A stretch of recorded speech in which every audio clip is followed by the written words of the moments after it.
জীবনে চলার পথে আমাদের গন্তব্য যদি ঠিক না হয়, আমরা খুব সহজেই ক্লান্ত হয়ে যাব। আমাদের গন্তব্য কি? এই গন্তব্য যদি ঠিক না থাকে, যাদের গন্তব্য দুনিয়া, যাদের গন্তব্য বাড়ি গাড়ি, স্ট্যাটাস, প্রতিপত্তি, পলিটিক্যাল পাওয়ার, তাদের গন্তব্য হচ্ছে জাস্ট দুনিয়া দুনিয়া দুনিয়া মোহ, তারা খুব সহজেই ক্লান্ত হয়ে পড়বে। কিন্তু আল্লাহর পথে যারা পথযাত্রী, যাদের গন্তব্য জান্নাত, তারা কখনো ক্লান্ত হয় না। কখনো ক্লান্ত হয়? একবার শেষ বয়সে বৃদ্ধ হয়ে গেছে, আলেম বৃদ্ধ হয়ে গেছে, মুহাদ্দিস মুফাসসির, এখনো দেখবেন যে সিংহের মতো বক্তব্য দিচ্ছে, দেখেন না? তো এই বিষয়টা আমি ফিল করেছি। সামনে যাই, তো তিনি তাকে পেলেন। যখন যখন রাস্তা ভুল করেছেন, তখন তার স্মরণ হচ্ছে, আরে মাছ তো নাই, মাছ কোথায় গেল? তখন ইউসা বিন নুন বলছেন, মাছ তো আগেই লাফ দিয়ে নদীতে সমুদ্রে চলে গেছে। তখন তিনি বলছেন, ওইটাই তো সেই জায়গা ছিল যেখানে তাকে পাওয়া যাবে, চলো। আবার তিনি ব্যাক করে সঠিক জায়গায় আসলেন। এবার তার গায়ে অনেক শক্তি। সঠিক জায়গায় এসে দেখলেন, হ্যাঁ, একটা পাথরের উপরে, সাখরা বলে, পাথর খণ্ড, এর উপরে খিদর আলাইহিস সালাম বসে আছেন। কে বসে আছেন? খিদর আলাইহিস সালাম। এবং তিনি তাকে সালাম দিলেন, আসসালামু আলাইকুম ওয়া রাহমাতুল্লাহ। তো খিদর আলাইহিস সালাম বলছেন, ওয়ালাইকুম আসসালাম ওয়া রাহমাতুল্লাহ। এই জনমানব শূন্য জায়গায় সালাম কোত্থেকে আসলো? তখন মুসা আলাইহিস সালাম বলছেন যে, আমি মুসা। আমি কে? মুসা। খিদর আলাইহিস সালাম বলছেন, তুমি কি বনু ইসরাঈলের মুসা? তুমি কি বনু ইসরাঈলের মুসা? তার মানে খিদর আলাইহিস সালাম বনু ইসরাঈলের কেউ নন। কথা কি বোঝা যায়? যদি তিনি বনু ইসরাঈলের কেউ হতেন, তাহলে বলতেন না, তুমি কি বনু ইসরাঈলের মুসা? তার মানে তিনি বনু ইসরাঈলের বাইরের কেউ, ওই গোত্রের, ওই সম্প্রদায়ের নন তিনি। আমি একটু পড়ে শোনাই। ক্বালা লাহু মুসা, মুসা আলাইহিস সালাম তাকে বলছেন, হাল আতারিবুকা আলা আন তুআল্লিমানি মিম্মা উল্লিমতা রুশদা। মুসা আলাইহিস সালাম তাকে বলছেন, হে খিদর আলাইহিস সালাম, আমি কি আপনার অনুসরণ করতে পারি এই শর্তে যে আল্লাহ আপনাকে যা শিক্ষা দিয়েছেন সেখান থেকে আমাকে কিছু শেখাবেন? স্টুডেন্টের মতো আসলে। এবার খিদর আলাইহিস সালাম কি বলছেন? ইন্নাকা লা তাসতাতি'আ মা'আ সাবরা। আমি তো শেখাতে চাই, কিন্তু তুমি তো আমার সাথে সবর করতে পারবে না। কি পারবে না? তুমি আমার সাথে ধৈর্য ধরতে পারবে না। একজন টিচার কি কখনো এমন কথা বলে স্টুডেন্টকে? কোন পর্যায়ের জ্ঞান, হিকমা, প্রজ্ঞা, আধ্যাত্মিকত্ব থাকলে একজন মানুষ আগে থেকেই বলতে পারে যে তুমি তো আমার সাথে সবর করতে পারবে না? এই গল্পের শেষে আপনি দেখবেন সত্যি সত্যি মুসা আলাইহিস সালাম সবর করতে পারেন নাই। আচ্ছা, মুসা আলাইহিস সালাম বলছেন যে, মুসা আলাইহিস সালাম বলছেন, ইনশাআল্লাহ, ইনশাআল্লাহ আপনি আমাকে ধৈর্যশীল পাবেন এবং আমি আপনার কাজে কোনো রকমের ভ্যাটও দিব না, বাধা দিব না। আপনি করেন যা ইচ্ছা, আমি আপনার কাজে কোনো বাধা দিব না। আচ্ছা, এবার তারা চলতে লাগলেন। ওকে, তিনি বললেন, ক্বালা ফাইনিত্তাবা'তানি ফালা তাসআলনি আন শাই। খিদর আলাইহিস সালাম বলছেন, তুমি যদি আমাকে ফলো করতেই চাও, তাহলে আমাকে কোনো প্রশ্ন করতে পারবে না। আমি যা করব চুপচাপ দেখতে হবে, পরে আমি তোমাকে জানিয়ে দেবো, কিন্তু তোমার কোনো প্রশ্ন করা চলবে না। এমন কোনো টিচার দেখেছেন ছাত্রকে বলে প্রশ্ন করতে পারবে না? যা পড়াচ্ছি পড়, যা বোঝাচ্ছি বুঝো, যেমনে চালাচ্ছি চলো। পৃথিবীর সবচেয়ে জ্ঞানী মানুষ কে? খিদর আলাইহিস সালাম। এবার চলছেন, তারা চলতে লাগলেন। একটা নৌকা, এই নৌকায় করে তারা একটা নদী পার হলেন। এই নৌকার যে মাঝি বিনা পারিশ্রমিকেই তাদেরকে পার করালো। কিনারায় যাওয়ার আগেই খিদর আলাইহিস সালাম নৌকার তলদেশটা ফুটা করে ফেললেন। কাজটা কি ঠিক হলো? বিনামূল্যে একজন আমাকে সার্ভিস দিল এবং খিদর আলাইহিস সালাম তার তলদেশ ফুটা করে ফেললেন। মুসা আলাইহিস সালাম এবার দেখে বলছেন যে, আপনি এটা কি করলেন? লাকাদ জি'তা শাইআন ইমরা, আপনি একটা জঘন্য কাজ করে ফেললেন। যারা আমাদের এত উপকার করলো, আপনি তার তলদেশ ফুটা করে ফেললেন। এবার খিদর আলাইহিস সালাম বলছেন, আমি তো বলেছিলাম, আলাম আকুল লাক, আমি তোমাকে কি বলি নাই, ইন্নাকা লা তাসতাতি'আ মা'আ সাবরা, তুমি আমার সাথে সবর করতে পারবে না। এবার মুসা আলাইহিস সালাম বলছেন যে, ঠিক আছে, আমি যেটা ভুলে গিয়েছিলাম এই বিষয়ে আমাকে আর পাকড়াও করেন না, এরপর থেকে আমি আর কোনো সমস্যা করবো না, ঠিক আছে। আবার তারা চললেন। চলতে পথে এবার একটা বালকের দেখা, ছোট। ফানতালাকা হাত্তা ইযা লাকিয়া গুলামান ফাকাতালা। এবার তারা চলতে গিয়ে একটা গোলাম, মানে কি ছোট বালককে গোলাম বলে না? জান্নাতে জিলমান থাকবে না, ছোট ছোট বাচ্চারা, গোলাম, তাকে ডেকে নিয়ে এসে খিদর আলাইহিস সালাম হত্যা করে ফেললেন, একদম জবাই। এটা কি হলো? এটা তো নৌকা ফুটা করাকে তিনি চ্যালেঞ্জ করলেন, এবার তো বাচ্চাকে জবাই করে ফেলেছে। এবার তিনি বলছেন যে, আপনি নিষ্পাপ, একটা নিষ্পাপ পবিত্র একটা বাচ্চাকে হত্যা করে ফেললেন, আপনি তো একটা জঘন্য অপরাধ করে ফেললেন। কে বলছেন এই কথা? মুসা আলাইহিস সালাম। আবার তিনি বলছেন, ক্বালা আলাম আকুল লাক ইন্নাকা লা তাসতাতি'আ মা'আ সাবরা, আমি কি তোমাকে বলি নাই তুমি আমার সাথে সবর করতে পারবে না?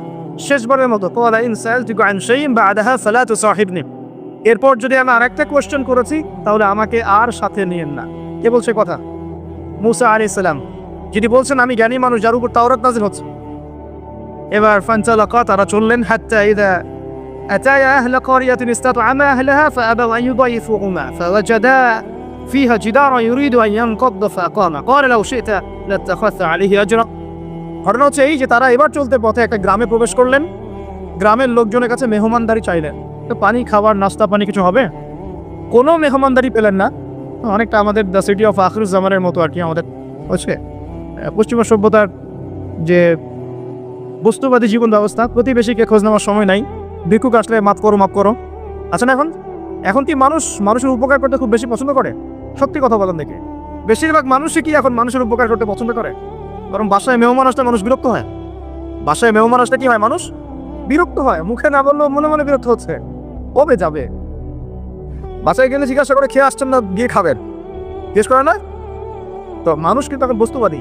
এই যে গ্রামটা চলে এমনই হয়তো বা সেই গ্রামের মানুষ খাবার দিচ্ছে না, সিম্পল একটা একটা সৌজন্য বলছে খাবার পানি আপ্যায়ন করছে না। কিন্তু খিদর আলাইহিস সালাম দেখলেন ওই গ্রামের কোনো একটা বাসার একটা দেয়াল পড়ে গেছে, ধসে গেছে। এই দেয়ালটাকে তিনি নিজের হাতে পুরো নির্মাণ করে শক্ত একটা জায়গায় নিয়ে গেলেন। এটা দেখে মুসা আলাইহিস সালাম বলছেন, আপনি চাইলে কিছু আজর বা প্রতিদান নিতে পারতেন, কিছু পারিশ্রমিক নিতে পারতেন। মেহমানদারি করলো না, কিছু পারিশ্রমিক দিলাম, কিছু কিনে খেতে পারতাম। তো এবার খিদর আলাইহিস সালাম বলছেন, হাদা ফিরাক বাইনি ওয়া বাইনাক, এই হলো তোমার আর আমার মাঝের ফিরাক, মানে বিচ্ছেদ। এরপরে তোমার সাথে আমার আর পথ চলা হলো না। আমাদের নবী মুহাম্মদ সাল্লাল্লাহু আলাইহি ওয়াসাল্লাম বলেছিলেন হাদিসের মধ্যে, যদি সেদিন মুসা আলাইহিস সালাম এভাবে কাউন্টার প্রশ্নগুলো না করতেন, অনেক জ্ঞান হয়তো শেখা যেত, কিন্তু এটা হলো না। প্রথমে যে বলেছেন খিদর আলাইহিস সালাম, ইন্নাকা লা তাস্তাতিআ মা'ইয়া সাবরা, তুমি আমার সাথে সবর করতে পারবে না, এটা কি ফলেছে না ফলে নাই? ফলেছে না ফলে নাই? আচ্ছা, এবার চলেন সামনে। তিনি বিচ্ছেদের আগে বলছেন, ঠিক আছে, যাওয়ার আগে আমি তোমাকে জানিয়ে দিব কি কারণে আমি এই কাজগুলো করেছি। এক নাম্বার, আমি যে নৌকাটা ফুটা করেছিলাম, আমি শর্ট করে বলছি, ওই নৌকা যদি ফুটা না করতাম তাহলে এই সমুদ্রের পিছনে একটা জলদস্যুদের দল ছিল, এরা ভালো ভালো নৌকাগুলোকে হাইজ্যাক করে, সিজ করে নেয়। এই নৌকা ফুটা আছে, এই নৌকা তারা নিবে না। বাহ্যিক চোখে মনে হচ্ছে যে আমি ওই ব্যক্তিদের ক্ষতি করেছি, এটা আসলে আমি ওই ব্যক্তিদের কিন্তু উপকার করেছি প্রকৃত অর্থে। তুমি সেটা বুঝতে পারো না, কারণ তুমি বাইরের চোখ দিয়ে দেখেছো, আর আমি আল্লাহ পাকের মারিফত দিয়ে দেখেছি। কথা কি বুঝতে পারছো? দ্বিতীয় যে বাচ্চাটাকে আমি খুন করেছি, বা খুন না, এটা খুন বলা ঠিক হবে না, হত্যা করেছি, সেই বাচ্চাটাকে আমি নিজের ইচ্ছায় হত্যা করি নাই, আল্লাহ পাকের আদেশে করেছি। কারণ এই বাচ্চা যদি বড় হতো তাহলে এই বিশ্বের বড় কাফেরদের একজন। যদি ফেরাউনকে ছোটবেলায় কেউ হত্যা করতো তাহলে কি ফেরাউন বড় হতো? আচ্ছা, যাই হোক, যদি এটা তাকদীর বা কদর, এটা আমি আল্লাহর আদেশে করেছি, আমি নিজের মন গড়া কোনো দর্শনের কাজটা করি নাই, আল্লাহর হুকুমে করেছি। তৃতীয় যে দেয়ালটা আমি নির্মাণ করেছিলাম, ওই বাড়িতে থাকে দুইজন এতিম বালক, যাদের পিতা এবং মাতা খুবই সৎ ছিল। কি ছিল? সৎ ছিল। এখানে একটা ছোট্ট কথা বলে দেই, আমি যদি পিতা মাতা হিসেবে সৎ হই, নেককার, মুত্তাকি, পরেজগার হই, আমাদের বংশধরদের ভালো মন্দ দেখার দায়িত্ব আল্লাহ পাকের। খিদর আলাইহিস সালাম বহু বছর পর সেখানে এসেছেন, পিতা মাতা অনেক আগেই মারা গেছেন। খিদর আলাইহিস সালামের হাতে এতিম বালকের খেদমত আল্লাহ পাক করে দিলেন। বুঝতে পারছেন কথা? এতিম দুই বালকের এই দেয়াল ছিল, এই দেয়ালের নিচে ওই দুই এতিম বালকের পৈতৃক রেখে যাওয়া কিছু সম্পত্তি আছে মাটির নিচে। যদি দেয়াল নির্মাণ না করতাম, মানুষ ওই সম্পদ নিয়ে চলে যেত। এখন দেয়াল দিয়ে আমি এটাকে শক্ত করে দিয়েছি, এরা যখন বড় হবে তখন সেই সম্পদ পাবে। তো বাহ্যিকভাবে তোমার কাছে মনে হয়েছে আমি বিনা পারিশ্রমিকে অহেতুক একটা কাজ করছি, কিন্তু সত্যিকার অর্থে আল্লাহর হুকুমে আমি সেটা দেখেছি যা তুমি দেখতে পারো নাই, আমি সেটা বুঝেছি যা তুমি বুঝতে পারো না। এরপরে তাদের বিচ্ছেদ হয়ে যায়। আমি আপনাকে একটু দেখাই, এখানে দেখুন, তিনটা ক্ষেত্রেই মুসা আলাইহিস সালাম বাহ্যিকতাকে প্রাধান্য দিয়েছেন, কিন্তু খিদর আলাইহিস সালাম ইন্টারনাল আইজ, বা আমরা যেটাকে বলি ইন্টারনাল অবজারভেশন, এটাকে প্রাধান্য দিয়েছেন। আপনি আর আমি যদি খিদর আলাইহিস সালামের মতো মুত্তাকি, পরহেজগার, জ্ঞানী, নিরহংকারী এবং বিনয়ী হতে পারি, কোরআন এবং সুন্নাহর মানদণ্ড চর্চা করে, ইখলাস ঠিক রেখে, নিয়াত ঠিক রেখে, শুধুমাত্র আল্লাহ পাকের সন্তুষ্টির জন্যে আল্লাহর পথে দাওয়াতের কাজ, মেহনতের কাজ, দিনের প্রচারের কাজ করতে পারি, ইনশাআল্লাহ তাআলা আপনার যদি হৃদয়টা কলবুন সালিম হয়, কলবের মধ্যে নূর থাকে, আল্লাহর মারিফত থাকে, ইনশাআল্লাহ আপনি এমন কিছু দেখবেন যা সবাই দেখবে না, আপনি এমন কিছু শুনবেন সবাই শুনবে না, আপনি এমন কিছু উপলব্ধি করবেন যা সবাই করতে পারছে না। এখানে তিনটা ক্ষেত্রেই খিদর আলাইহিস সালাম এমন কিছু দেখেছেন, বুঝেছেন যা মুসা আলাইহিস সালাম পারেন নাই। পৃথিবীর সবচেয়ে জ্ঞানী মানুষের এক্সাম্পল আপনাকে দিচ্ছেন। এই তিনটা ঘটনা আপনি কি বুঝলেন? বাহ্যিকতা আর রিয়েলিটি, মানে যেটা দেখা যাচ্ছে বাহ্যিক চোখ দিয়ে আর রিয়েলিটি বাস্তবতা এক জিনিস না। খিদর আলাইহিস সালাম কিন্তু একদিনে একা একা হয়নি। প্রথমত আল্লাহ পাক তার সম্পর্কে কি বলেছেন একটা কথা বলে নিই। খিদর আলাইহিস সালামকে আমি আমার পক্ষ থেকে রহমত দিয়েছিলাম। আল্লাহর পক্ষ থেকে কি দিয়েছেন আল্লাহ পাক? রহমত, দয়া। আপনি দয়ালু না হতে পারলে, আপনি যদি দয়ালু না হতে পারেন তাহলে আল্লাহর সেই মারিফত, নূর আর জ্ঞান পাবেন না। তো আগে মানুষের প্রতি, উম্মার প্রতি, সবার প্রতি দয়ালু হতে হবে। তো হ্যাঁ, সবাই আমার ভাই, সবাই আমার উম্মার অংশ, আমি সবার কল্যাণ চাই, কেউ আমার শত্রু নয়। একটা দয়ালু মনোভাব তো লাগবে আগে। নিজের আগে মনে করেন আমি হকের ডিলার, জান্নাতের ডিলার, তোমাদের লিজ লাগলে আসো নিয়ে যাও, তাহলে তো সমস্যা। মনের মধ্যে যদি হিংসা আর বিদ্বেষ, পরশ্রীকাতরতা, অহংকারের এসব বিষ বাষ্প পুষে রাখেন, তাহলে খিদর হবেন কিভাবে? নূর পাবেন কিভাবে? মারিফত অর্জন করবেন কিভাবে? আর হক বাতিল চিনবেনই বা কিভাবে? নিজে চিনবেন না, মানুষকে চেনাবেন কিভাবে? এ কারণে দেখবেন যে ওয়ার্ল্ড অ্যাফেয়ার্স নিয়ে কোনো কথা বললে বলে ভবিষ্যৎবাণী হচ্ছে, অথচ এটা বাস্তব বর্তমান, সেটা খেয়াল নাই। যেটা বাস্তব বর্তমান সেটাকে ভবিষ্যৎ মনে করছে। পুরো ওয়ার্ল্ডের ইকোনমিক সিস্টেম একটা ভয়ঙ্কর ভঙ্গির মুখে আছে। বড় বড় যারা ইকোনমিক্স এবং যারা মিলিটারি অ্যাফেয়ার্স নিয়ে পড়াশোনা করেন, তারা বলছেন যে এই বিষয়গুলো ওয়ার্ল্ডের সামনে দাঁড়িয়ে আছে। আর পড়াশোনা করে কোরআন সুন্নাহর জ্ঞানের সাথে এই যুগোপযোগী জ্ঞানগুলোকে একত্রিত করে যখন আমরা এগুলোর সলিউশন দেওয়ার চেষ্টা করছি, বলছে গণক, বলছে ভবিষ্যৎ বক্তা, বলছে অমুক তমুক। অথচ ইসলাম, আলেম ওলামা এবং যারা দিনের দায়ী, মোবাল্লেগ, তাদের কাছ থেকে জনগণ আসলে আশা করে কি? আপনারা কি আমাদের কাছে শুধু এটাই আশা করেন ওয়াজ মাহফিল এখানে বসবো, সুবহানাল্লাহ বলা শেখাবো, আলহামদুলিল্লাহ বললে কত নেকি হয় এটাই শেখাবো? হ্যাঁ, মাসলা মাসাইলগুলো শেখাবে, এতটুকুই যথেষ্ট? হাত বাঁধবেন কোথায়, রফুলিয়া দেন করবেন কি করবেন না, আমিন জোরে নাস্তা, এগুলোরই কথা বলবো খালি? আমরা কি খালি এই আধ্যাত্মিকতার বিষয়গুলোই, ইবাদত বন্দিকে জীবনের কথাগুলোই বলবো? ইসলামে কি ইকোনমিক কোনো সেকশন নাই? ইসলামে কি পলিটিক্স নাই? ইসলামে কি জিও পলিটিক্স নাই? ইসলামে কি অন্যান্য ফিলোসফিক্যাল থটসগুলো নাই? তাহলে যুগ এবং জিজ্ঞাসার সমাধান আপনারা আমাদের কাছে আশা করেন কি করেন না? যুগ এবং জিজ্ঞাসার যে সমাধান, এটা তো আপনার আলেম ওলামার কাছে আশা করবেন, তাই নাকি? না কার কাছে আশা করবেন? কে দিবে আপনাকে সমাধান? এখন এই সমাধান দেওয়ার জন্য যোগ্যতা কি লাগবে?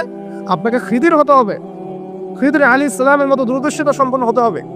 কিভাবে হবেন? এই যে আল্লাহ পাক বলছেন আমি তাকে রহমত বা দয়া দিয়েছি। আগে দয়ালু হতে শেখেন, আগে মনের হিংসা দূর করেন, মনটা পবিত্র করেন। আগে পবিত্র হচ্ছে না, টেনশনের কিছু নাই। আল্লাহ কোনো মানুষের কাছে আসেন, এসে পড়ে থাকেন, পবিত্র হয়ে যাবেন ইনশাআল্লাহ। খোলাওয়ালা যে মানুষরা আছেন, আল্লাহর মারিফতওয়ালা মানুষরা, তাদের কাছে সোহবতে গিয়ে পড়ে থাকেন 5 দিন 7 দিন 1 মাস 40 দিন, ইনশাআল্লাহ দেখবেন আপনি অনেক কিছুই শিখবেন। সবকিছু বইপত্র পড়ে শেখা যায় না, সবকিছু বইপত্র পড়ে আর এই সার্টিফিকেটস অর্জন করে সব শেখা যায় না। কেন শেখা যায়? আল্লাহ পাক বলছেন আতাইনাহু রাহমাতাম মিন ইনদিনা ওয়া আল্লামনাহু মিন লাদুন্না ইলমা। এই হচ্ছে পয়েন্ট। আল্লাহ বলছেন আমি খিদরকে আমার পক্ষ থেকে জ্ঞান শিখিয়েছি। কার পক্ষ থেকে? আমি আবার বলছি ওয়া আল্লামনাহু মিন লাদুন্না ইলমা, আমি খিদর আলাইহিস সালামকে আমার পক্ষ থেকে জ্ঞান শিখিয়েছি। আল্লাহর পক্ষ থেকে তার কাছে জ্ঞান ছিল। খিদর আলাইহিস সালাম কয়টা ডিগ্রি অর্জন করেছেন? কয়টা সার্টিফিকেট? কোন কোন স্কুল, কলেজ, ইউনিভার্সিটি? তিনি কি হার্ভার্ডে পড়েছিলেন?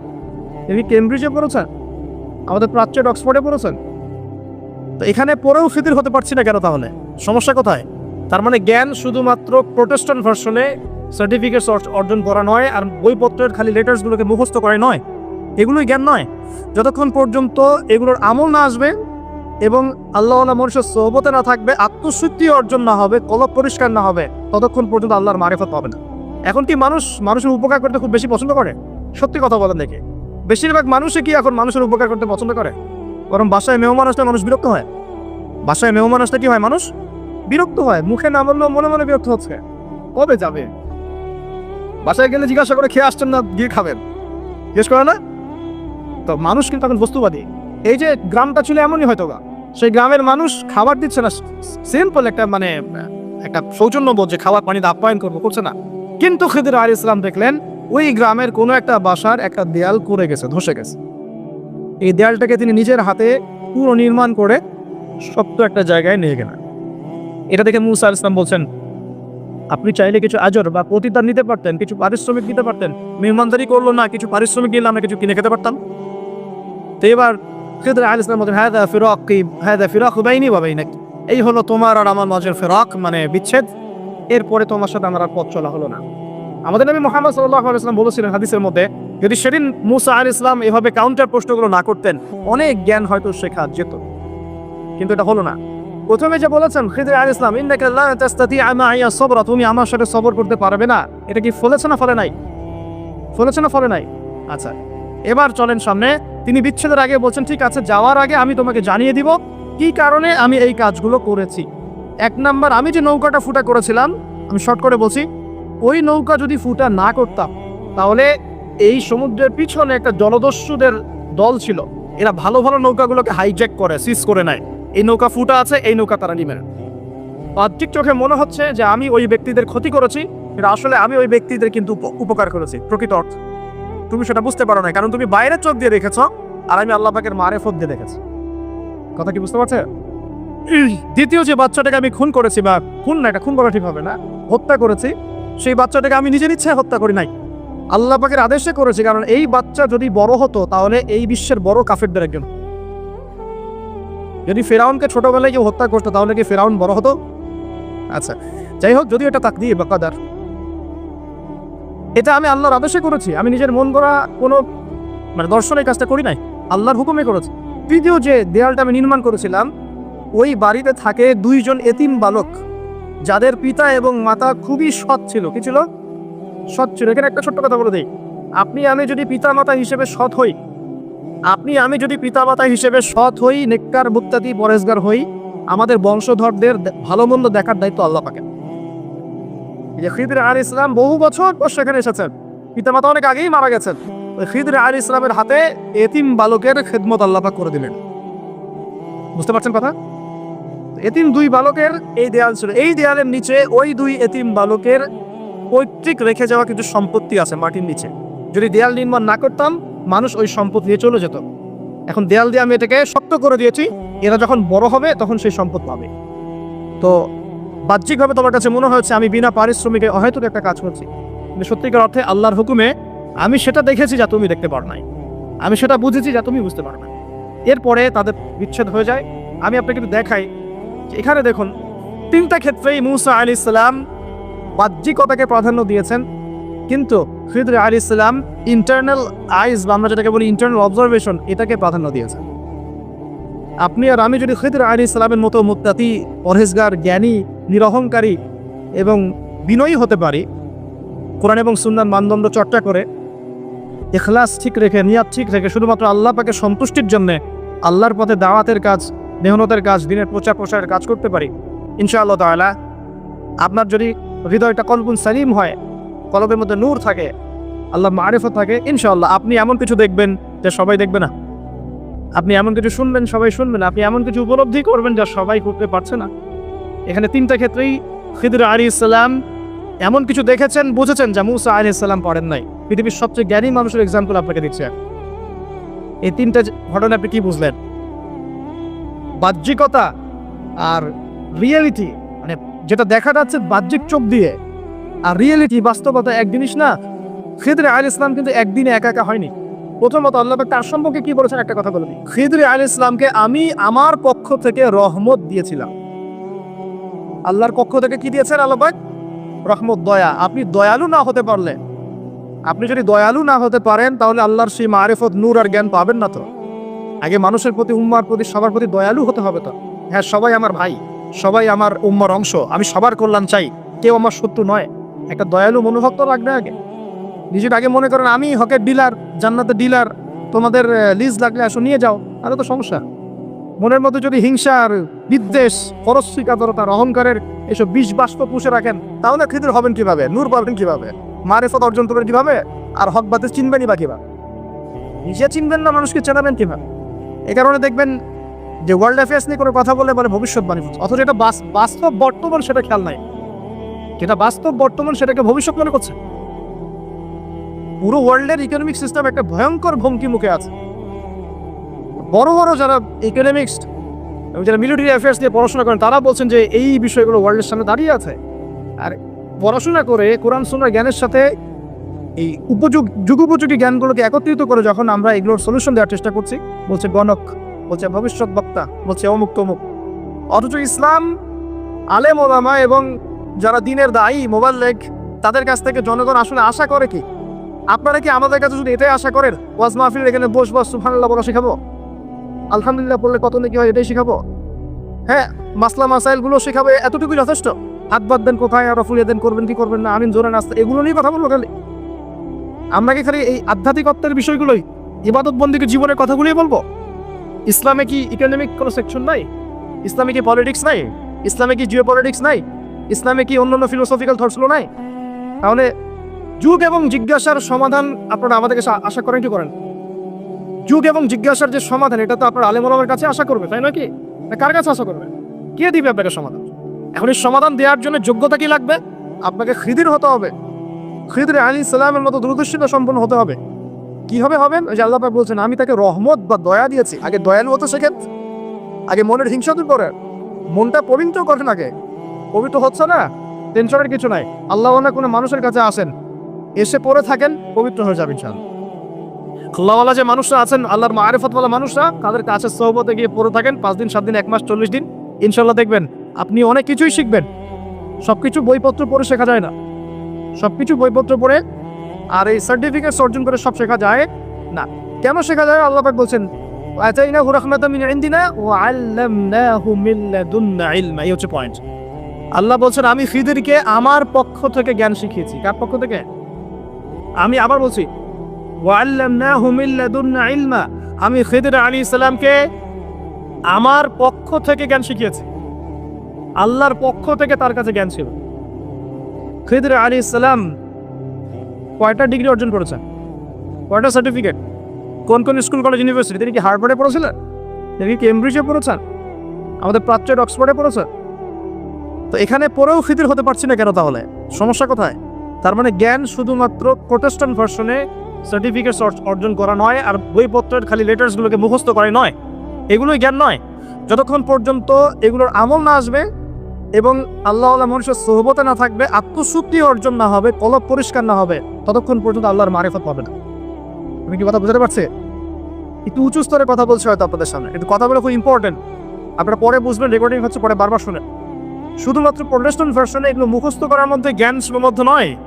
এটা আপনি পড়লেন, বই সার্টিফিকেট অর্জন করলেন, আপনি ডক্টর হতে চান, আর পাশে একটি ডক্টর বসে আছে। এখন যদি আমি বলি যে আপনি ডক্টর হতে চান, অর্থোপেডিক্সের বইগুলো আপনাকে দিয়ে দিলাম, বাসায় গিয়ে পড়েন, ডক্টর হয়ে যান, হবে? পারবে কি কেউ করতে? তাকে মেডিকেল কলেজে ভর্তি হতে হবে, ক্লাস করতে হবে, তার চেয়ে বড় বড় ডক্টরদের সোহবতে থেকে জ্ঞান শিখতে হবে, প্র্যাকটিক্যাল করতে হবে, কত কাজ। এই কাজগুলো আমরা দিনের ক্ষেত্রে করতে চাই না।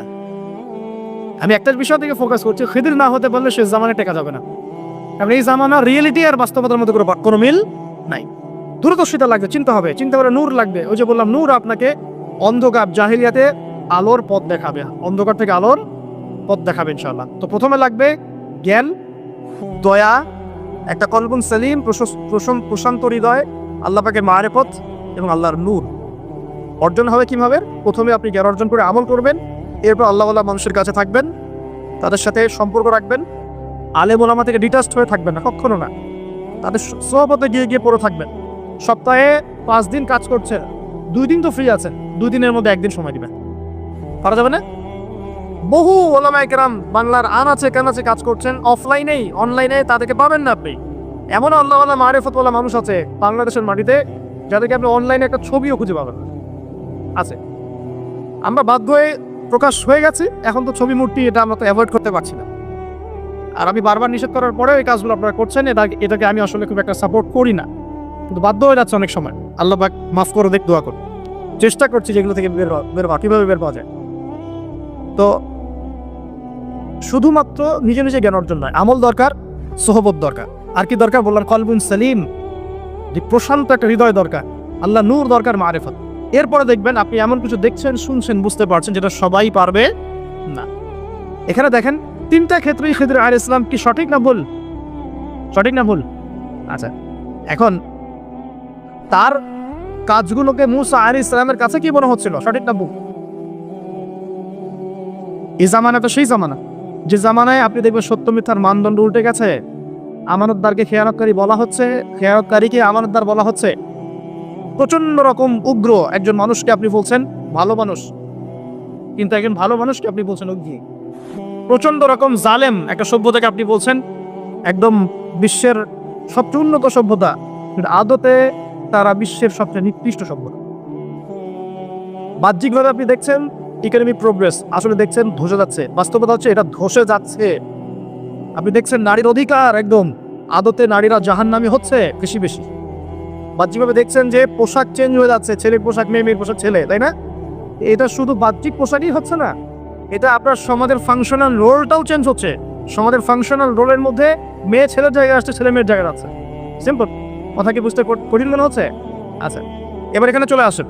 মুসা আলাইহিস সালাম বলছেন, হ্যাঁ আমি জ্ঞানী মানুষ। আল্লাহ পাক বললেন, না, তুমি সবচেয়ে বেশি জ্ঞানী মানুষ নও।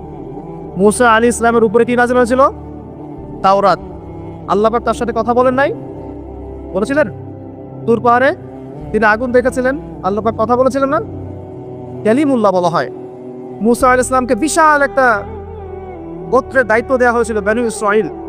এবং কোরআন খুললে আপনি প্রত্যেকটা জায়গায় দেখবেন মুসা আর ফেরাউন, মুসা আর ফেরাউন, তাই নয় কি? এত বড় একজন জলিল এবং কাদের নবী, আল্লাহ পাক তাকে বলছেন, না, তুমি সবচেয়ে জ্ঞানী মানুষ নও। তিনি প্রশ্ন করছেন, তাহলে কে সেই জ্ঞানী মানুষ? তিনি অস্থির হয়ে যাচ্ছেন। আল্লাহ, আমি তার সাথে দেখা করতে চাই, I want to meet him, আমি তার সাথে দেখা করতে চাই। সে কোথায়? প্রয়োজনে তার সাথে দেখা করতে যদি আমাকে যুগ যুগ ধরে চলতে হয়, রাস্তায় হাঁটতে হয়, তাও হাঁটবো। কথা বুঝতে পারছেন? আল্লাহ পাক বললেন, ঠিক আছে। মাজমাউল বাহরাইন, দুই সাগরের মিলনস্থল বলে একটা কথা আছে। মাজমাউল বাহরাইন, দুই সমুদ্র যেখানে মিলে গেছে, সেখানে তুমি আমার ওই বান্দাকে পাবে। তার নাম হচ্ছে খিদির। কি নাম? খিদির। খিদির মানে হচ্ছে শ্যামল বা সবুজ। একটা বর্ণনা এসেছে, খিদির আলাইহিস সালাম যেখানে বসতেন সেই জায়গাটা সবুজ হয়ে যেত। এখন এই ব্যাখ্যাটা বাহ্যিকভাবে হতে পারে, এটা ইন্টারপ্রিটেশনও করা যেতে পারে। আল্লাহ ভালো জানেন কোনটা ব্যাখ্যা সঠিক। বাহ্যিকভাবেই সব সবুজ হয়ে যেত, নাকি তার জ্ঞানের আলোতে অজ্ঞতা দূর হয়ে সব সবুজ হতো, আল্লাহ ভালো জানেন। তো ব্যাখ্যার একটা সুযোগ আছে। তো তিনি সেখানে গেলেন, তার সাথে একজন সঙ্গীকে নিয়েছেন, তার নাম হচ্ছে ইউশা বিন নুন, একজন যুবক, তরুণ যুবক। তারা দুজন পথ চলছেন। চলতে চলতে চলতে চলতে তারা একটা জায়গায় গিয়ে পথটা ভুল করলেন। একটা জায়গার কথা বলে দেওয়া ছিল, এই জায়গায় গেলে তোমার থলির মধ্যে যে মাছ আছে, মাছ, মৃত একটা মাছ, এটা জীবিত হয়ে সমুদ্রে লাফ দিবে। যখনই লাফ দিবে ওই জায়গায় তুমি তাকে পাবে। তাকে পাবে খিদির আলাইহিস সালাম। তো তিনি সেখান থেকে একটু দূরে চলে গিয়েছিলেন, পথ ভুল করলেন। যেই পথ ভুল করলেন তিনি ক্লান্ত হয়ে গেলেন, ক্লান্ত হয়ে বসে পড়লেন এবং সেই সাথীকে বলছেন, খাবার কিছু আছে, নাস্তা কিছু আছে, নিয়ে আসো। এখান থেকে আমি একটা দলিল দিই আপনাকে ছোট্ট করে। সবার মাথায় সবকিছু আসবে না, আর আমি যে ব্যাখ্যাটা দিচ্ছি এটা সঠিক হলে আল্লাহর পক্ষ থেকে, ভুল হলে আমার পক্ষ থেকে। যদি মনে হয় আপনার কাছে এটা সঠিক, তাহলে আপনি গ্রহণ করবেন। যদি আপনার কাছে মনে হয় যে না, ভুল, তখন ছেড়ে দিয়েন, কোনো সমস্যা নেই। আমি আমার মত গ্রহণ করতে কাউকে কখনোই এনফোর্স করি না। তো যখন তিনি ক্লান্ত হয়ে পড়েছেন, তখন তিনি পথ ভুল করেছিলেন। আমি ফিল করছি জিনিসটা এভাবে যে জীবনে চলার পথে আমাদের গন্তব্য যদি ঠিক না থাকে, তাহলে আমরা খুব সহজেই ক্লান্ত হয়ে পড়ব। আমার কথা কি বুঝতে পারছেন? জীবনে চলার পথে আমাদের গন্তব্য যদি ঠিক না হয়, আমরা খুব সহজেই ক্লান্ত হয়ে পড়ব। আমাদের গন্তব্য কি?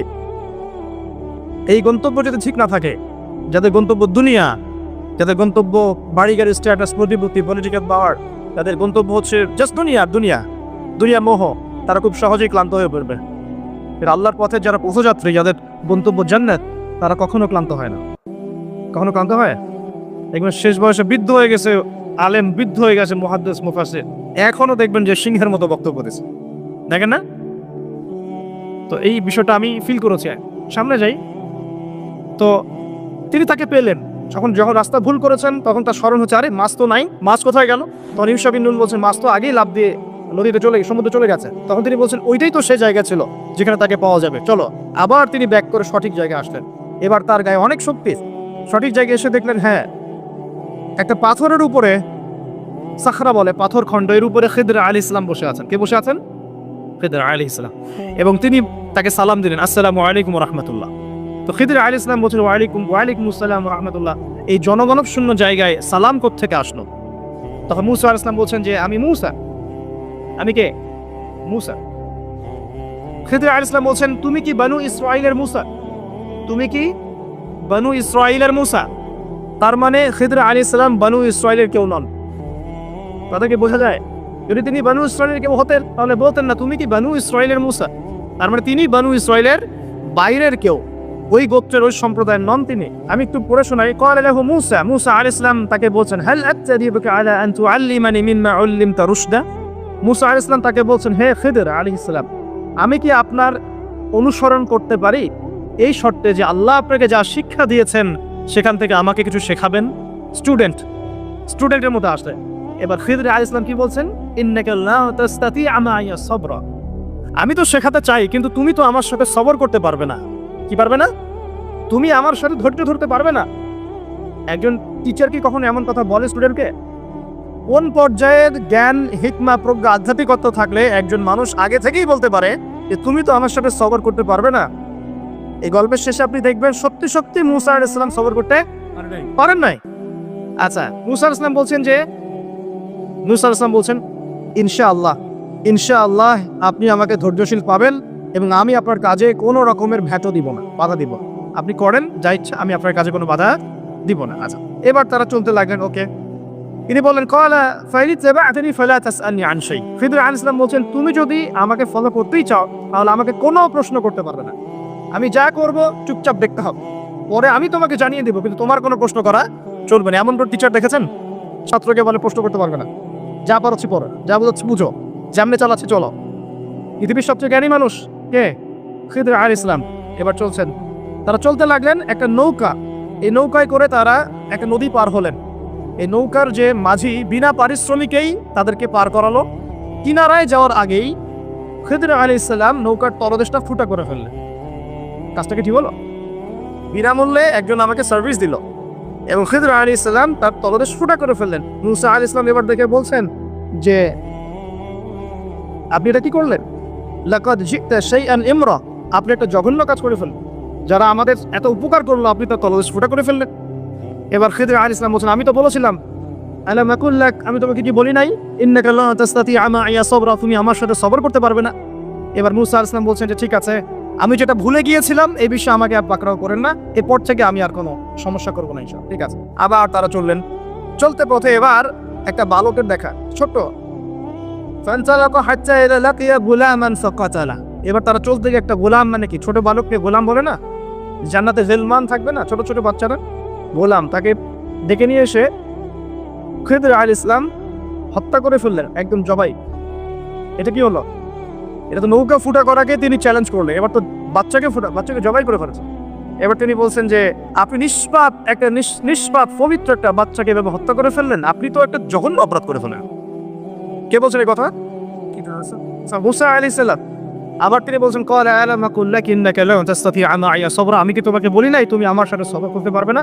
শেষবারের মতো ক্বালা ইন সাআলতুকা আন শাইইন বা'দাহা ফালা তুসাহিবনি, এরপর যদি আমি আরেকটা কোশ্চেন করেছি তাহলে আমাকে আর সাথে নিয়েন না। কে বলছে কথা? মুসা আলাইহিস সালাম।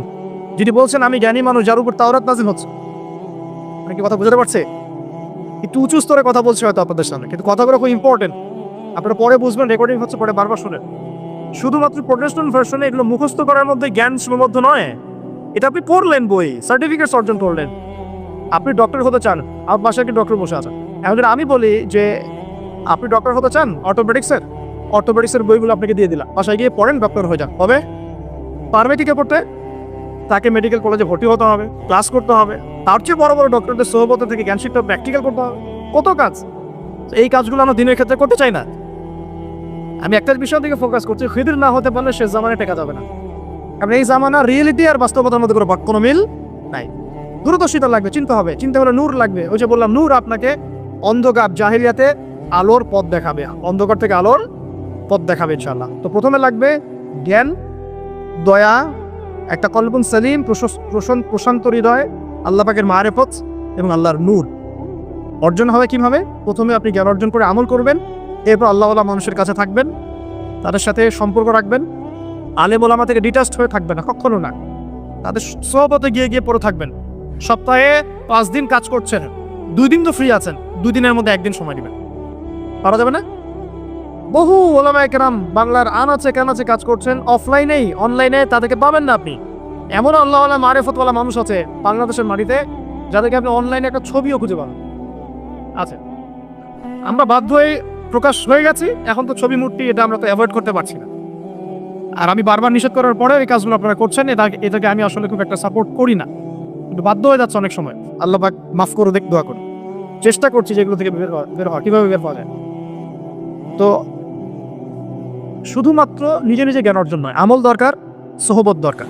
আর কি দরকার বললাম? কলবুন সালিম, যে প্রশান্ত একটা হৃদয় দরকার, আল্লাহ নূর দরকার, মারিফত। এরপরে দেখবেন আপনি এমন কিছু দেখছেন, শুনছেন, বুঝতে পারছেন যেটা সবাই পারবে না। এখানে দেখেন তিনটা ক্ষেত্রেই খিদর আলাইহিস সালাম কি সঠিক না ভুল? সঠিক না ভুল?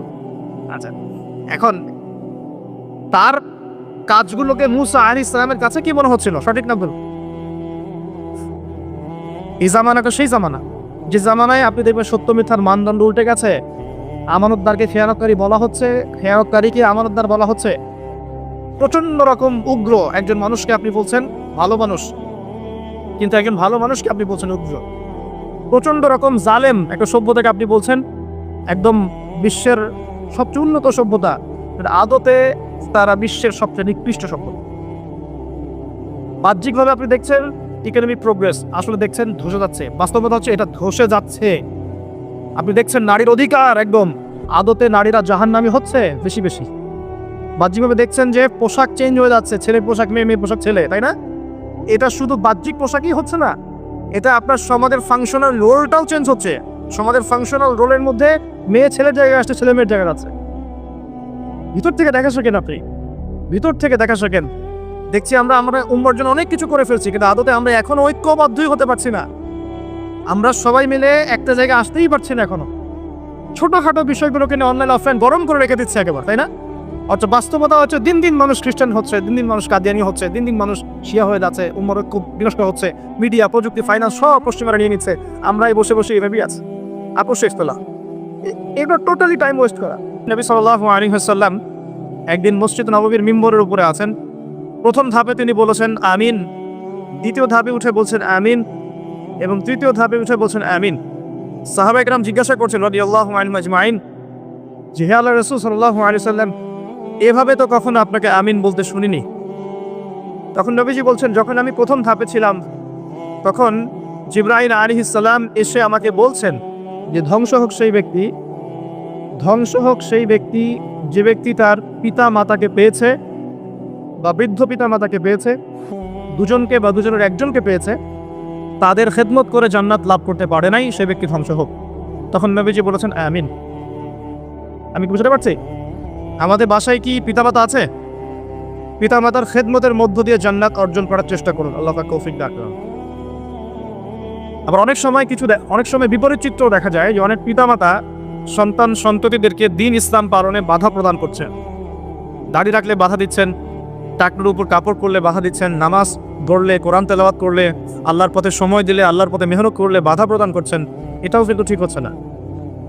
এর ফল আপনাকেই পরবর্তী জীবনে ভোগ করতে হবে। আমাদের প্রত্যেক পরিবারের ছেলেরা যেন এভাবে গড়ে ওঠে যে বাবা মারা গেলে জানাজার নামাজটা যেন পড়তে পারে, আল্লাহ তৌফিক দান। দ্বিতীয় সিরিতে নবী সাল্লাল্লাহু আলাইহি ওয়াসাল্লাম তখন বলছেন আমিন। কেন বলছেন? বিকজ জিবরাইল আলাইহিস সালাম এসে বলছেন সেই ব্যক্তি ধ্বংস হোক যে ব্যক্তি রমজান মাসকে পেয়েছে কিন্তু রমজান মাসকে পেয়েও নিজের গুনাহ মাফ করাতে পারে নাই, সে ব্যক্তি ধ্বংস হয়ে যাক। নবীজি বলেছেন কি আমিন। তার মানে আমাদের আসন্ন যে রমাদান আছে, এই তো মার্চ মাসেই রমাদান চলে আসবে ইনশাআল্লাহ। আর সময় খুব দ্রুত চলে যাবে, কারণ এটা শেষ জামানা চলছে। বছর যাবে কিসের মতো? মাসের মতো। মাস যাবে সপ্তাহের মতো, সপ্তাহ যাবে দিনের মতো। এই যে আজকে জুমার দিন, এই গত জুমায় আর এই জুমার মধ্যে সময়ের খুব বেশি পার্থক্য পেয়েছে। সময় সংকীর্ণ হচ্ছে, অর্থ হচ্ছে সময়ের বরকত উঠে যাচ্ছে। কি উঠে যাচ্ছে? বরকত। এই যে ঢাকায় আমরা দেখি যে মানুষ মেটেরিয়ালিজম জীবনযাপন করে, সবাই মেটেরিয়ালিস্টিক, বস্তুবাদী। তো ছোটাছুটি খালি সকাল থেকে রাত পর্যন্ত শুধু ছোটাছুটি। তাদের মধ্যে অল্প কিছু মানুষ পরকারের স্বার্থে ছোটে, বেশিরভাগ মানুষই দুনিয়ার স্বার্থে ছোটে। তো দুনিয়ার স্বার্থে ছোটা মানুষগুলোকে আল্লাহ পাক রাস্তার মাঝখানে ট্রাফিক জ্যামে বসিয়ে রেখে দেন। দুনিয়ার জন্য ছুটছিস, ছোট এখন সময়টাকে হায়াতটা, যে নিজের জীবনের হায়াতের একটা বড় অংশ রাস্তায় ট্রাফিক জ্যামে শেষ হয়ে যায়। কোথায় যাবেন? সময় তো আল্লাহর হাতে। সময় কার হাতে? আল্লাহর হাতে। আল্লাহ পাক যেভাবে ইচ্ছা সময়কে আবর্তিত করবেন। সময় বরকত উঠে যাওয়া অর্থ কি? সময়ের বরকত নষ্ট হয়ে যাওয়ার অর্থ হচ্ছে আমরা আমাদের 50-60 বছর হায়াতে সেই কাজগুলো করতে পারছি না যেই কাজগুলো সাহাবায়ে কেরাম রাদিয়াল্লাহু আনহুম 30-40 বছরে করে ফেলেছে। মুয়াজ বিন জাবাল রাদিয়াল্লাহু আনহু নাম শুনেছেন? 39 কি 40 বছর, কোনো বর্ণনায় 36 বছর তিনি বেঁচে ছিলেন। তিনি 36 বছরে ইসলামের জন্য যা করেছেন, আমরা কি 100 বছরে সেটা করতে পেরেছি? সম্ভব? সময় বরকত উঠে যাচ্ছে এবং সামনে একটা ঘটনাও ঘটবে যখন মাসিহুদ দাজ্জাল মানুষের রূপে আত্মপ্রকাশ করবে এবং সে ইহুদি যুবকের বেশে আত্মপ্রকাশ করবে, যার কোকড়ানো চুল থাকবে এবং যাকে ফলো করবে জিউসরা বা ইহুদিরা, তবে সব ইহুদি নয়, যারা জায়নিস্ট তারা। এটা আমার ইন্টারপ্রিটেশন। তো সে 40 দিন এই বিশ্বটাকে শাসন করবে। কতদিন? 40 দিন। 40 দিনের প্রথম দিনটা হবে 1 বছরের সমান, দ্বিতীয় দিনটা হবে 1 মাসের সমান এবং তৃতীয় দিনটা হবে 1 সপ্তাহের সমান। বাকি দিনগুলো হবে আমাদের দিনের মতোই। এখন ওই সময় কিভাবে আবর্তিত হবে? সময় কি থেমে যাবে? পৃথিবীর রোটেশন কি কমে যাবে? কি হবে? আল্লাহু আ'লাম, আল্লাহ ভালো জানেন। প্রিয় যুবক ভাইরা, আল্লাহর ওয়াস্তে তওবা করেন। যারা যারা মাদকদ্রব্যের সাথে সংশ্লিষ্ট আছেন বা থাকার সম্ভাবনাও ছিল, এ ধার কাছেও যাবেন না। কথা করছেন তো? এবং গোপন পাপে লিপ্ত হবেন না। গোপন পাপে লিপ্ত হবেন না। আপনি যৌবনকে ধরে রাখেন, ইনশাল্লাহ দেখবেন আপনি সারা জীবন এনজয় করতে পারবেন। কিন্তু যদি এখন নিজেকে শেষ করে ফেলেন, আপনি বিয়ে করলে পরেও দেখবেন আপনি পস্তাচ্ছেন। ওই যে কলিকাতা হারবালে যেতে হবে, তখন মডার্ন হারবালে দৌড় দিতে হবে। আর সব হারবাল টারবাল খেয়ে লাভ হয় না। কারণ কি? কারণ আল্লাহ প্রদত্ত যে নিয়ামত সেটা আপনি নষ্ট করে ফেলেছেন। এখন এইটা আর আপনি ক্ষতিপূরণ দিতে পারবেন। অতএব জীবনটাকে সিরিয়াসলি নেন। মুসলিম তরুণ যুবকদেরকে উদ্দেশ্যে বলছি যে আপনারা কায়িক পরিশ্রম করেন, 5 ওয়াক্ত সালাতটা আল্লাহর ওয়াস্তে নামাজে মসজিদে এসে পড়েন। বেশি কিছু করতে বলছি না ভাই, আমার কথা শোনেন, বেশি কিছু করতে বলছি না। আল্লাহর ওয়াস্তে 5 ওয়াক্ত নামাজটা মসজিদে পড়েন, পারবেন না? আচ্ছা, ডেইলি 10টা পৃষ্ঠা করে কোরআন তেলাওয়াত করেন, পারবেন? আল্লাহ তৌফিক দান করুন। ডেইলি 2-4 টাকা করে সদকা করেন, পারবেন? আচ্ছা, প্রত্যেক দিন কিছু দাওয়াতি কাজ করেন, আমর বিল মারুফ, সৎ কাজের আদেশ করবেন, নাহি আনিল মুনকার, অসৎ কাজে নিষেধ করবেন, পারা যাবে ইনশাআল্লাহ। আপনি হালাল রিজিকের একটা সন্ধান খোঁজার চেষ্টা করেন, পারবেন ইনশাআল্লাহ। পড়াশোনায় বেশ নিজেকে ব্যস্ত রাখেন, লেখাপড়ায় নিজেকে ব্যস্ত রাখেন। যদি এর পাশে আপনি সময় পান, আমি বলবো আপনি খেলাধুলা করেন। যদি সময় কিছু বের করতে পারেন, কায়িক কিছু পরিশ্রম করেন, প্রয়োজনে কিছু কসরত করেন, জিম করেন, খেলাধুলা করেন। তারপরেও পড়নে যায় না, তারপরেও গার্লফ্রেন্ডের পিছনে সময় নষ্ট করেন না, তারপরেও এই টিকটক, ফেসবুক, ইউটিউব দিয়ে পুরো থাকেন। ওগুলোর চেয়ে খেলাধুলা করা অনেক ভালো আছে। অ্যাটলিস্ট আপনি ফিজিক্যালি ফিট থাকবেন। অনেকে বলতে পারে যে এটা না করলে হয়, এটা বাজে কাজ, সময় নষ্ট। আমি মনে করি এখনকার যুবকরা যেসব পথে সময় নষ্ট করছে, এর চাইতে অ্যাটলিস্ট খেলাধুলা করলে ভালো ছিল। একটা সময় ছিল না, আজকে থেকে 10 বছর আগে প্রচুর খেলা হতো না? ক্রিকেট হতো, ফুটবল হতো, এই ব্যাডমিন্টন হতো শীতকালে, তাই না? খেলার লিপ্ত থাকলে কিন্তু আমাদের মধ্যে একটা বৃদ্ধতা, একটা বন্ড তৈরি হতো, একটা বন্ড। আমরা অনেক টুর্নামেন্ট খেলতাম না? এখন দেখবেন কিচ্ছু নাই, সব বন্ধ, খালি ফোন, সারাদিন কি ফোন। এটা আরও কি ডেঞ্জারাস না? এভাবে তাদের ফিজিক্যাল বডিটা নষ্ট হচ্ছে, মেন্টাল স্ট্রেংথটাও নষ্ট হচ্ছে। এর চেয়ে বরং তারা যদি কোনো কসরত করে, এটা অনেক ভালো হবে। এটা আমার মত, এটা আমি কোরআন সুন্নাহ থেকে কোনো কথা বলছি না। আল্লাহ পাক বোঝার তৌফিক দেখ। শেষ কথা হলো, আইয়ামে জাহিলিয়াতের আরেকটা নির্মম বর্বরতা ছিল হচ্ছে গোত্রীয় দ্বন্দ্ব। কি ছিল? গোত্রীয় দ্বন্দ্ব। এটা দিয়ে আমি শেষ করছি। সেটা হলো কেমন গোত্রীয় দ্বন্দ্ব? মনে করেন একটা গোত্রের নাম বনু তামিম, একটার নাম বনু হানিফা, একটার নাম হচ্ছে বনু কোরাইজা, একটার নাম হচ্ছে মনে করেন বনু মখজুম, আরেকটা হচ্ছে বনু আদি। এরকম অনেক গোত্র ছিল। এই গোত্রগুলোর মধ্যে আপোষে দ্বন্দ্ব চলতো। খুব সামান্য কারণে তারা দীর্ঘস্থায়ী যুদ্ধ করত। একটু বোঝার চেষ্টা করেন, খুব সামান্য কারণে তারা লম্বা লম্বা যুদ্ধ করত। একটা উটকে কেন্দ্র করে প্রায় 80 বছর যুদ্ধ হচ্ছে। কত বছর?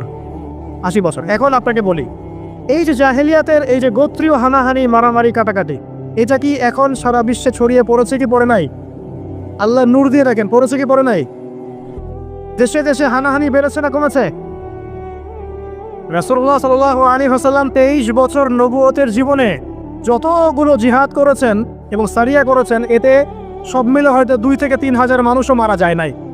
ঠিক আছে? কিন্তু এখনকার দেখবেন প্রথম বিশ্বযুদ্ধেই কয়েক কোটি মানুষ শেষ, দ্বিতীয় বিশ্বযুদ্ধেই আরও কয়েক কোটি মানুষ শেষ। আর সামনে যে নিউক্লিয়ার যুদ্ধ হতে যাচ্ছে, আল্লাহু আ'লাম কবে হবে, এবং এটা হইলে যে কি হবে পৃথিবীর অবস্থা আল্লাহই ভালো জানে। এমন নিউক্লিয়ার ওয়েপন্স আছে যেটা আসমানে যদি বিস্ফোরণ ঘটানো হয়, তাহলে ওই দেশের সমস্ত ইলেকট্রনিক জিনিসগুলো নষ্ট হয়ে যাবে। বুঝতে পারেন এই কথা? বোম মারতে হবে না পৃথিবীতে, মাটিতে বোমটা মারতে হবে না, আসমানে বিস্ফোরণ করে দিবে, তাতে আপনার পুরো দেশের যত ইলেকট্রনিক ডিভাইস আছে সব ড্যামেজ। এটা এই যুগ। ওই হিরোশিমা নাগাসাকির কথা মনে আছে? কি হয়েছিল ওখানে বলেন? দুইটা বোম ফেলা হয়েছিল, পারমাণবিক বোমা। কে ফেলেছিল? কে ফেলেছিল? আমেরিকা। আচ্ছা, ওই বোম দুটার নাম কি? হ্যাঁ, এই তো জানো, লিটল বয় আর ফ্যাটম্যান। ওই দুইটা বোম পড়ে যে কোটি কোটি মানুষ মারা গেল, এখন পর্যন্ত জাপানের মানুষ তার তেজস্ক্রিয়তায় ভোগে। এখনকার পারমাণবিক ওয়েপন্সগুলো তার চেয়ে অনেক অনেক অনেক বেশি শক্তিশালী, হাজার লক্ষ গুণ বেশি শক্তিশালী হতে পারে। রাশিয়ার কাছে এমন সুপারসনিক মিসাইলস আছে, নিউক্লিয়ার মিসাইলস, যেগুলো শব্দের গতিবেগের চাইতেও 10 গুণ বেশি যেতে পারে। শব্দের গতিবেগ কত হার্টস বলো? তোমরা সাইন্সে পড়ো নাই? তো এই শব্দের গতিবেগের চাইতেও 10 গুণ 20 গুণ বেশি যেতে পারবে কি একটা মিসাইল। মানে মিসাইল আবার আকাশ প্রতিরক্ষা ব্যবস্থা বলে একটা কথা আছে। আকাশ প্রতিরক্ষা ব্যবস্থায় ওই মিসাইলগুলোকে ডিফেন্ড করে দেওয়া যায়, ধ্বংস করে দেওয়া যায় আকাশেই। ওই প্রতিরক্ষা ব্যবস্থাও ধরতে পারবে না কত জোরে মিসাইল যাচ্ছে। এবং সেই রাশিয়াকে উস্কে দিচ্ছে এখন পশ্চিমারা, ফেলো একটা বোম, ইউক্রেনে একটা বোম ফেলো খালি। ও যদি একটা ফেলেই দেয়, তখন দেখবেন পশ্চিমারা সবাই মিলে আবার যুদ্ধে নেমে যাও, পুরো বেসাকার হয়ে যেতে পারে। আল্লাহু আলাম, আল্লাহ ভালো জানেন। তবে এটা সময়ের ব্যাপার মাত্র যে বিশ্বে একটা ভয়ঙ্কর প্রলয়কারী কিছু একটা হতে যাচ্ছে। আমি বলবো যে ভবিষ্যৎবাণী করে বেড়াচ্ছে। ভবিষ্যৎবাণী করি নাই, আপনার বর্তমান সম্পর্কে জ্ঞান নেই বলেই বর্তমানকে আপনার ভবিষ্যৎ মনে হয়। বর্তমান সম্পর্কে আপনি অজ্ঞ বলেই বর্তমানের জ্ঞানটাকে আপনার কাছে ভবিষ্যৎ মনে হচ্ছে। বর্তমান সম্পর্কে জ্ঞান অর্জন করেন, দেখবেন সঠিক বুঝতে পারবেন। নিউক্লিয়ার যুদ্ধের দ্বার প্রান্তে, তো যেটা বলছিলাম, এই যে গোত্রীয় হানাহানি দেখেন ছড়িয়ে পড়েছে, আর এই হানাহানিকে উস্কে দিচ্ছে কারা? এই হানাহানিকে উস্কে দিচ্ছে একটা শ্রেণী, তার নাম জায়নিস্ট মুভমেন্ট। তারা কি চায়? তারা চায় চীনকে তাইওয়ানের সাথে বিরোধ বাঁধিয়ে দিতে, তারা চায় বাংলাদেশের অভ্যন্তরে একটা ফাসাদ লাগিয়ে রাখতে, তারা চায় মিয়ানমারকে দিয়ে বাংলাদেশকে বিজি রাখতে, তারা চায় ইউক্রেনকে দিয়ে রাশিয়াকে বিজি রাখতে, তারা চায় ইসরায়েলকে দিয়ে প্যালেস্টাইনকে বিজি রাখতে। বিভিন্ন জায়গায় সব সেট করে রাখা হয়েছে আর কি। এবং তার উদ্দেশ্য হচ্ছে পৃথিবী থেকে মানব জাতি কমিয়ে ফেলা। এবং আস্তে আস্তে যেন ওদের যে agenda, they want to rule the world, তারা সারা ওয়ার্ল্ডটাকে রুল করতে চায় এবং ইসলামকে পুরো মুছে ফেলতে চায়। এবং ইসলাম শুধু না, ধর্মতাত্ত্বিক যে কোনো কনসেপ্ট আসলেই ওটাকে মুছে ফেলতে চায়। যে কোনো ধর্মকেই তারা সহ্য করতে পারছে না। তো এই উদ্দেশ্য বাস্তবায়নের জন্য তারা এই কাজগুলো করে বেড়াচ্ছে। আইয়ামে জাহিলিয়াতের সেই যে সুন্নাত, ওই যে জাহিলিয়াত এখন সারা বিশ্বে এভাবে ছড়িয়ে পড়েছে। অতএব আপনার চোখ কান খোলা রাখতে হবে। ভয়ঙ্কর অবস্থা সামনে, দেখেন না, গভর্নমেন্ট বলছে এখন সামনে ভয়ঙ্কর খাদ্য সংকট দেখা দিবে, কৃষিজ দিকে ফোকাস করতে বলছে এবং নিজেদের খাদ্য উৎপন্ন করার দিকে মনোযোগ করতে বলছে। এই কথাগুলো 5 বছর থেকে বলি নাই, তখন তো খারেজি হয়ে গেছিলাম। এখন এই কথাগুলো খোদ আমাদের দেশের প্রাইম মিনিস্টারও বলছেন, আলহামদুলিল্লাহ, তাকেও সে বুঝ আল্লাহ পাক দান করেছেন। তো এই যে কথাগুলো, এগুলো কোনো অনেক গল্প কাহিনী না। যারা ওয়ার্ল্ড অ্যাফেয়ার্স বলছেন তারা জানেন যে বিশ্ব এখন একটা ভয়ঙ্কর একটা অবস্থার সম্মুখীন আছে। এটা আপনারা বুঝতে হয়তো দেরি করে ফেলছেন। আল্লাহ পাক আপনাদেরকে বোঝার তৌফিক দান করুন, আমিন। শেষ কথা বলি, ওই দ্বন্দ্বটা কিন্তু দেশ থেকে দেশ ছড়িয়েছে, যেমন ঠিক একইভাবে ধর্মের মধ্যেও ছড়িয়েছে। ধর্মের মধ্যেও আমরা কিন্তু বহু দলে ভাগ হয়ে গেছি। এমনকি মুসলিমদের মধ্যেও আমরা শততা বিভক্ত বিভিন্ন দলে আছে না? এক দল আরেক দলের লোকদেরকে সহ্য করতে পারে না, আরেক দলের ইমামকে সহ্য করতে পারে না, হ্যাঁ, এক সংগঠনকে সহ্য করতে পারে না।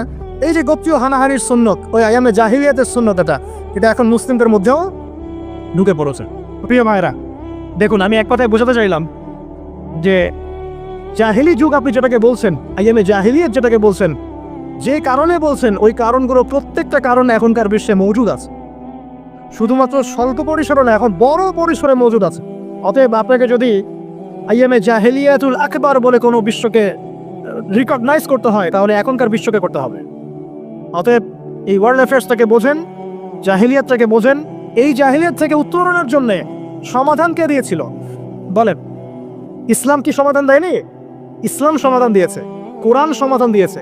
রাসূলুল্লাহ সাল্লাল্লাহু আলাইহি ওয়াসাল্লাম 23 বছরের মধ্যেই সমস্ত জাহিলিয়াতকে দূর করে দিয়েছে, জানেন নাই? বলেন, 23 বছর পর কি মক্কায় শিরক ছিল? বলেন, 23 বছর পর কি মক্কায় সুদ ছিল? 23 বছর পর কি মক্কায় জেনা, এই যে আপনার ব্যভিচার, এই যে আপনার মাদক, এই যে গোত্রীয় হানাহানি, নারীর অবমাননা, এগুলো ছিল? তাহলে একজন মহামানব, তিনি 23 বছরের মধ্যেই পুরো সমাজটাকে সংস্কার করে ফেললেন না? সেই রাসূল সাল্লাল্লাহু আলাইহি ওয়াসাল্লামের সুন্নাত কি মরে গেছে? সেই আল্লাহ কি মরে গেছেন? নাউজুবিল্লাহ। সেই আল্লাহ পাকের নাজিলকৃত কোরআন এবং হাদিস কি মরে গেছে? তাহলে সেই আল্লাহ যদি জীবিত থাকেন, সেই রাসূলের আদর্শ যদি জীবিত থাকে এবং সেই কোরআন যদি এখনও মুসলিমদের হাতে থাকে, তাহলে এখনকার বিশ্বের জাহিলিয়াত আমরা ফেস করতে পারবো না? পারবো না ইনশাল্লাহ? পারবেন ইনশাল্লাহ? কি করবেন তাহলে? মোটা থেকে কয়েকটা কথা বলে শেষ করে দিই। 1 নম্বর প্রিয় ভাই, জ্ঞান অর্জন করেন, প্রচুর পড়াশোনা করেন। জ্ঞান অর্জনের ক্ষেত্রে সাম্প্রদায়িক হবেন না, এতটুকু নিব এতটুকু নিব না, এর থেকে নিব ওর থেকে নিব না, এমন হবেন না। জ্ঞান যেখানে পাচ্ছেন নিতে থাকেন, আল্লাহ পাক আপনাকে নূর দিবেন ইনশাআল্লাহ। আল্লাহ যখন আপনাকে নূর বা আলো দিবে তার পক্ষ থেকে, আপনি এমন কিছু দেখবেন যে অন্যরা দেখতে পাচ্ছে না। আপনি খিজির হয়ে যাবেন ইনশাআল্লাহ আলাইহিস সালাম। যে মুসা আলাইহিস সালাম বুঝতে পারছেন না কেন নৌকা ফুটা করছে, কেন বাচ্চাকে হত্যা করছে, আর কেন দেয়াল নির্মাণ করছে, কিন্তু খিজির আলাইহিস সালাম বুঝতে পারছেন কেন এগুলো করতে হচ্ছে। 2 নম্বর প্রিয় ভাই, আপনার হায়াতটাকে মূল্যায়ন করেন। আজকে তওবা করে ফিরে আসেন, 5 ওয়াক্ত নামাজি হয়ে যান, সময় অপচয় বন্ধ করেন, যৌবনকালটাকে কাজে লাগান, সিরিয়াস হন, জীবনটার ব্যাপারে সিরিয়াস হন। জীবনটা কিন্তু হেলায় খেলার বিষয় না। একবার চলে গেলে, একবার মৌত হয়ে গেলে কান্নাকাটি কোটি কোটি বছর করলে আল্লাহ পাক আর দ্বিতীয়বার পৃথিবীতে ফিরাই দিবে না, দিবে? তো কি কারণে আমরা আমাদের সময়টাকে হেলায় নষ্ট করছি? সুযোগ আছে কোনো সুযোগ নাই। যেই কাজের পরকালীন কোনো ফায়দা নাই সেই কাজে আমি নাই। সোজা কথা বুঝেন? যেই কাজে পরকালের কোনো ফায়দা নাই সেখানে আমি নাই, এরকম আকীদা লাগবে। ইলম অর্জন করবেন কেন? পরকালের ফায়দা আছে তাই। নামাজ কেন করবেন? পরকালে ফায়দা আছে তাই।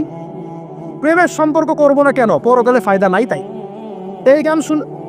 এই মিউজিক শুনবো না কেন? আমি পরকালে কোনো ফায়দা নাই তাই। আমি অহেতুক এসব টিকটকের পিছনে ঘুরবো না কেন? পরকালে কোনো ফায়দা নাই তাই। যে কাজ পরকালে ফায়দা দিবে আমি সেই কাজে আস। পারা যাবে ইনশাআল্লাহ? আল্লাহ তৌফিক দান করো। যুবক ভাইদেরকে আমি অনুরোধ করবো যে আপনাদের যৌবনটা আগামী মুসলিম উম্মার ভবিষ্যৎ।